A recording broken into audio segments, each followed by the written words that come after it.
नमस्ते.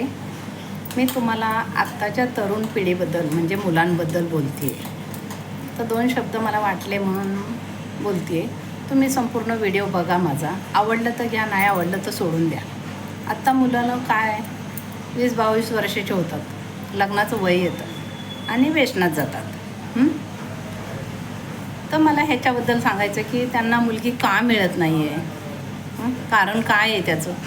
तर तुम्ही व्यसनात गेलेला आहे. लग्नाचं वय आलं आणि तुम्ही पार्ट्या करताय, काय करताय, कामं धंदे करत नाही, त्याच्यामुळे तुम्ही व्यसनात गेलेला आहे.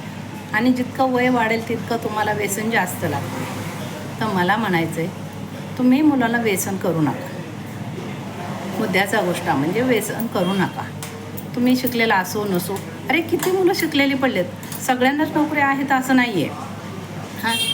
काय मुलांना भरपूर शिकलेत आणि 20 आणि 25,000 पगार आहे. तेवढ्यात काय होतं आहे का? नसू द्या ना नोकऱ्या. बघा आता आजकालच्या मुलींना किती नखरे आहेत. त्यांना काय पाहिजे? नोकरी पाहिजे, शेती पाहिजे, घर पाहिजे, गाडी पाहिजे, असे नखरे आहेत. तुमच्याकडे शेती नाही आहे, नोकरी नाही, नसू द्या. तुम्ही काय करा मुलांनो, व्यवसाय करा, धंदा करा, काही करा. कांदे बटाटे विका, कपडे विका, काही करा आणि कमवा. लग्नाच्या पाठीमागे लागू नका. अरे तुम्ही मुलींच्या कशाला पाठीमागे लागताय? मुली तुमच्या लागल्या पाहिजे असं वागा तुम्ही. व्यसन नाही केलं, तुम्ही कमवलं, तुम्हाला नोकरीची काय गरज आहे? धंदा करा. अरे धंद्यात काय कमी नाही आहे. कमीत कमी रोजचे 2,000 धरले, 2,000चे महिना किती होतं आहे? 60,000 रुपये. 60,000 तुम्ही पहिल्याचपासून जर कमवत राहिला तर तुम्ही पुढे चालून किती जाणार, किती कमवाल हे लक्षात धरा. नोकरीत एवढं मिळतं आहे का? नाही. नोकरीच्या पाठीमागेच लागू नका. तुम्ही धंदा करा आणि कमवा. आणि कमवल्याच्या नंतर कुठे जागा घ्या, गुंठं घ्या, कुठे गाळे घ्या, भाड्याने द्या, काही करा. आणि मुद्द्याचा गोष्ट म्हणजे तुमचे शेजारी आणि भावकी त्यांच्याशी एकदम प्रेमाने वागायचं. कारण आपलं लग्न म्हणजे त्यांच्या हातात असतं. तुम्ही म्हणता मला काय गरज नाही, त्यांची गरज लागते. त्यांच्या हातात लग्न 90% असतं. तुम्हाला कारण सांगते, तुम्ही व्यसनात थोडं गेलेलाच असतं. आणि आईवडिलांनी हातपाय फोडून कोणाची तरी मुलगी जमवली आणि जमल्याच्या नंतर ह्या शेजाऱ्यांना कोणाला माहीत झालं, तिथं पिन मारली का मोडलं लग्न. कशासाठी? व्यसनासाठी. अरे तुम्ही व्यसन नाही केलं तर का मुली पाठीमागलं का लागायच्या नाहीत? तुम्ही मुलींच्या पाठीमागे लागू नका. सगळ्या मुलींशी, शेजारची असो, गावची असो, कुठलीही असो मुलगी, ती आपल्या बहिणी समान. आपल्या शिवाजी महाराजांनी काय सांगितलं आहे? सगळ्यांना बहिणी समान धरायचं. ताईशिवाय बोलायचं नाही, 2 शब्द बोलायचं. कुठे भेटली, काय गं ताई, बरी आहेस ना, आता कुठे निघाली आहेस, एवढंच बोलायचं. त्याच्यावर बोलायचं नाही. शेजाऱ्यांशी काय बोलायचं?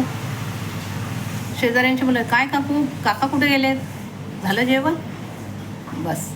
भावकीच्या इथं जायचं, नित्यनेमाने रोज जात, 1 दिवस आड करून जा, पण जायचं आणि विचारायचं, काय काका कुठे, दादा कुठे, ताई कुठे, बरे आहेत का, आवरलं का काम, एवढंच विचारा.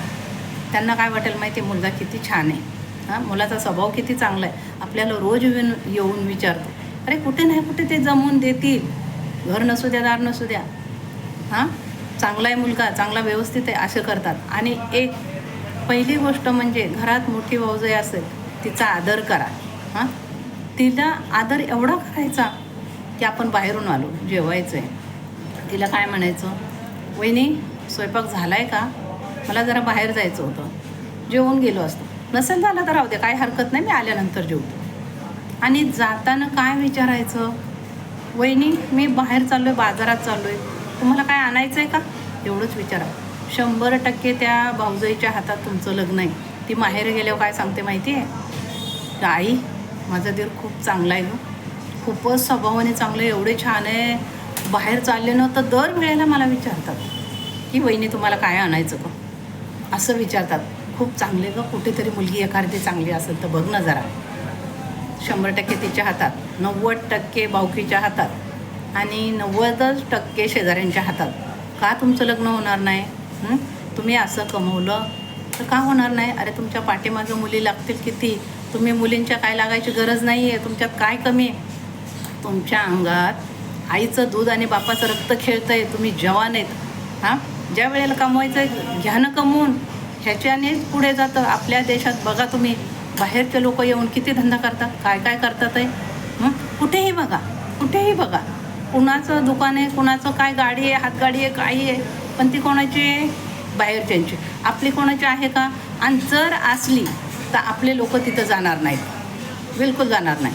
कारण आपल्या लोकांना माहिती आहे आपले पुढं जाऊन द्यायचे नाहीत, पाठीमाग खेचायचं. त्याच्यासाठी सगळ्यांनी मी म्हणते, कोणी काही धंदा आपल्याच लोकांनी केला तर काय होईल हे करा.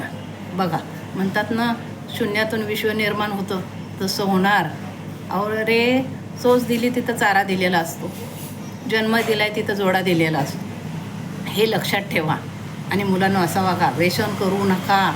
का तुमचं अरे 1 वर्षाच्या आत होईल. अरे मला खूप वाईट वाटतं रे, एका मुलाकडे बघितलं, देखना दुखना गोरा गोरा पान मुलगा, हां, आणि त्याचं लग्न नाही, तो व्यसनात गेलेला. कसं लग्न होईल सांगा बरं. आणि मला इतकं वाईट वाटतं. मला असं वाटतं, मग अरे मी जर मुलगा असते हां, तर काय सांगू तुम्हाला. आता अंबानीचा नंबर आहे ना आपल्या ह्याच्यात देशात, तर तसा माझा पहिला आणि अंबानीचा दुसरा लावला असता मी. इतकं माझ्या मनात असं वाटतं की मी असं केलं असतं. का नाही 56 मुली मागे लागायच्या, हां, लागतील की नाही असं केल्यावर. तर आपल्याला 56 नाही, हा जोक आहे. आपल्याला रामसीतेसारखी एकच असावी आणि सुखाने संसार करावा, मला असं वाटतं. बघा तुम्ही करून. माझं म्हणणं काय आहे, तुम्ही व्यसन करू नका, कमवा, धंदे करा कुठलेही. हे माझं सांगणं आहे. 1 वर्षाच्या आत तुमचं लग्न झाल्याशिवाय राहणार नाही. आणि काय म्हणतात ना, एक आँख मारो तो पर्दा हट जाईन, दुसरी आँख मारतो छोरी पट जाई. असं करा तुम्ही. बघा मुलांनो, माझं आवडलं तर लाईक करा, शेअर करा आणि कमेंट करा. नमस्ते.